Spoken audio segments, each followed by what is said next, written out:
hello. Big mirror behind me, but I have to dress on it. Sir David the Bard, coming to you from, gee, I was just trying to remember where I was. I can't remember.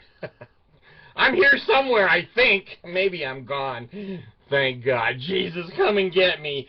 Pay, lay, ail me. Okay. Listen, I got a video here that I'm going to do on women and the Mormon church. Now, you know, I was thinking today, I was sitting in the car waiting for Allison to come out for school, and I got thinking about Mormons and truth, T-R-U-T-H. Now, those two words don't fit in the same sentence. Here's what I got thinking. Mormons are allergic to truth. They're allergic.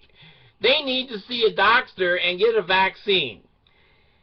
When a Mormon hears truth, here's a few of the things that happen. That's the seizure, okay? That's the seizure, and out of the seizure comes stupid words. It doesn't matter. It doesn't affect my testimony. God's ways are not our ways. God will not be mocked. Mock, mock, mock, mock.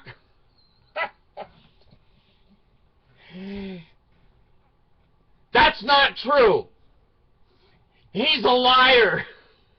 They just have about 10 statements that just discount any truth. Now, in the Mormon church, it is said among the cult members that women have a special place in the church. Well, they have a special place in the home too, the kitchen and the bedroom.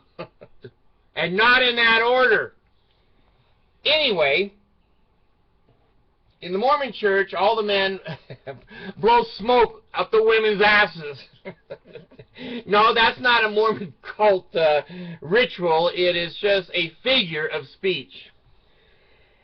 Women are treated as second-class citizens in the Mormon church. I don't care what anybody says. The Bard's been there for over 50 years.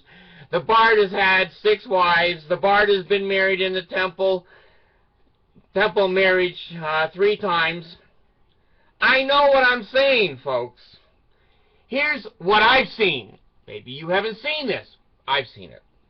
First of all, when you get married as a woman, within 6 or 9 months, you have a baby.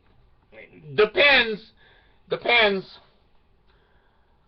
Now, let me tell you something about a baby.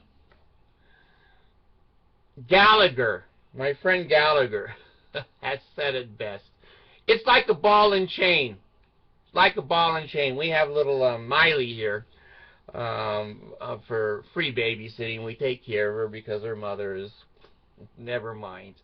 But anyway, Miley is precious. But let me tell you something. When she's here, she wants a bottle. You get her a bottle! She wants her diaper changed. You change her diaper! You don't debate with her. When she's hungry, she's hungry. She wants to be held. You hold her. Now, Mormon women, when they get that first baby, they love to parade around the Mormon church because it says their uterus is good. The uterus is working. So they get to play with the baby and dress it, and oh my God, I've had 14 kids, folks. Try to dress a baby in the morning. Try to fix breakfast for everybody else. Breastfeed the baby. Hold the baby while you're flipping eggs and bacon. You're a slave. You're a slave. Now, there's some historical family things that have to go on in the human race. That is part of having a baby. So the woman is a slave until that baby's 5 years old. I don't give a shit what any of you say. When those babies start crawling, they eat everything on the floor. We have to clean our floors. We clean our floors, carpets once a week because Miley's here and she's starting to be on the floor. Well, if you have little boys, they love to stick things in holes, if you know what I mean. They stick things in the electrical plug, so you've got to child-proof the whole house. In the kitchen, they love to drink bleach. And in the bathroom, they play in the water, and their heads are heavier than the rest of their body, and they fall in and drown. They're playing on the second floor, and suddenly you hear, they're rolling down a staircase. I remember I had my new suit on, and Rachel, one of my girls, I was driving to church. In those days, no seat belts and no laws.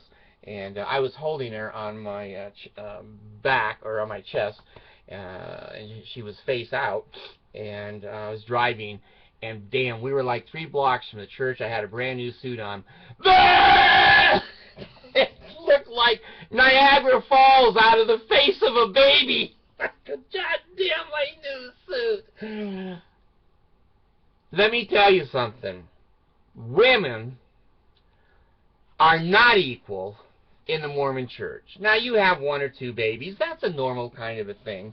And women are willing to sacrifice, and that's a true word, sacrifice their own happiness for getting up in the middle of the night and breastfeeding a baby in the bed, and oh, it goes on and on. The work, and putting them in a car seat these days. My God, you spend 30 minutes going anywhere, just putting a kid in a car seat and a kid out, you know.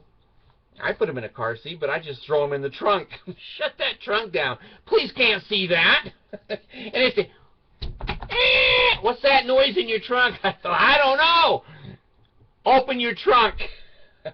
I said, no, I've got too much junk in the trunk. Open your trunk. He opens the trunk. There's Smiley. Smiley. In her car seat. She doesn't have a seatbelt on. Well, that's okay. She can't go anywhere. She's in the trunk.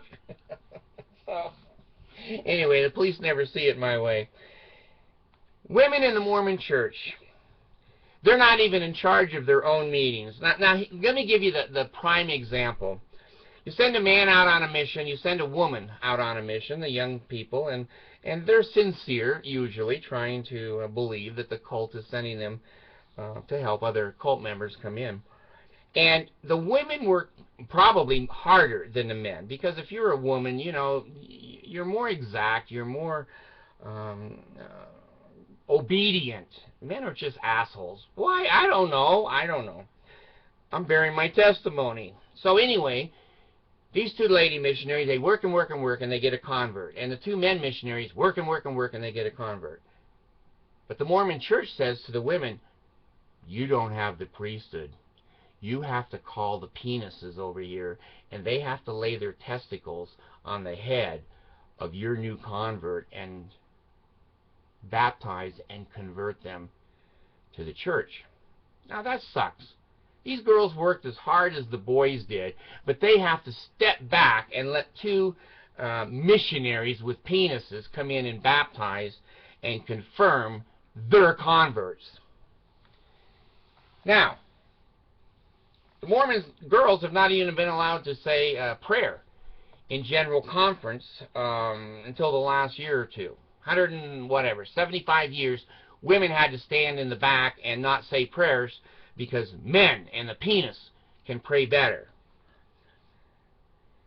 The women now are trying to, I've got a link down below, trying to exercise their rights to be equal and to be treated fairly, and I support them 100%. I remember Susan B. Anthony, and I remember Sonia Johnson, all fighting for women's rights in the church. Sonia got excommunicated just for saying they should be equal. She never committed a sin, but she wouldn't honor, respect, and bow down to the penis. Until recently, probably the last 10 or 15 years, a woman had no rights in the Mormon church to refuse sex. The man said, you know, lay down, spread your legs, this is it, I'm the priesthood, and you took a vow in the temple to obey me. Obey me. Lay down. So now, she didn't have 1 baby, she's got 2, then she's got 3, then she's got 4, then she's got 5. Now this girl now is pushing, you know, into her 30s, and by the time she raises that last child, she's going to be 46, pushing 50. Where the hell did her life go? It was on her back and holding little penises so the boys could be toilet trained. That's her whole life. That's her whole life. Women are not equal in the Mormon church. They're baby machines. They're trained and used like a, I'm going to say like an old truck. You know, they get fat, they get ugly, they can't do their hair, they don't have time for makeup, they can't go to a gym. You know, they're pregnant a third of the time, a half of the time of their marriage. They have no life. They have no life. And I feel bad about that. And so I'm going to say something about it. So anyway, take a look at the link down below. And remember this about the Mormon church. If you get divorced in the Mormon church, the woman has to get permission to from her ex-husband, which is, you know, power in the priesthood, power in the penis, to remarry in the temple. I'm sure he's going to give her a good recommendation, right? The man can go back to the temple and marry as many times as he wants. They believe in polygamy. The man can, like me, I've got 5 wives sealed to me. No, Sandra's not. Thank God. Thank God. And Carolyn, the green woman, she's not sealed. The other 3 are. So anyway, men can marry over and over again and have many, many wives. Women, historically, now I'm speaking historically, this might have changed in the last 5 years or so, were not allowed to be remarried in an LDS temple.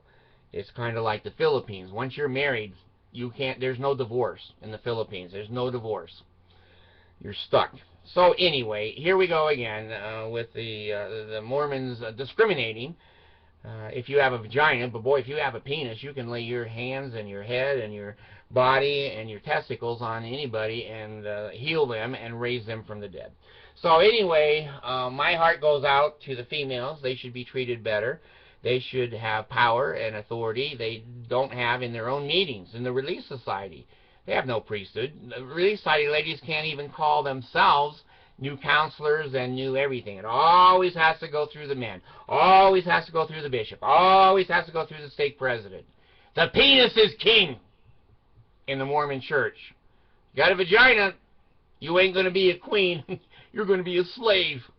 Anyway, I hope you have health and enable. Marrow in the bones, strength in the loins, and in the sinews, power in the priesthood be upon me and upon my posterity through all generations of time and throughout all eternity. Bard's gone.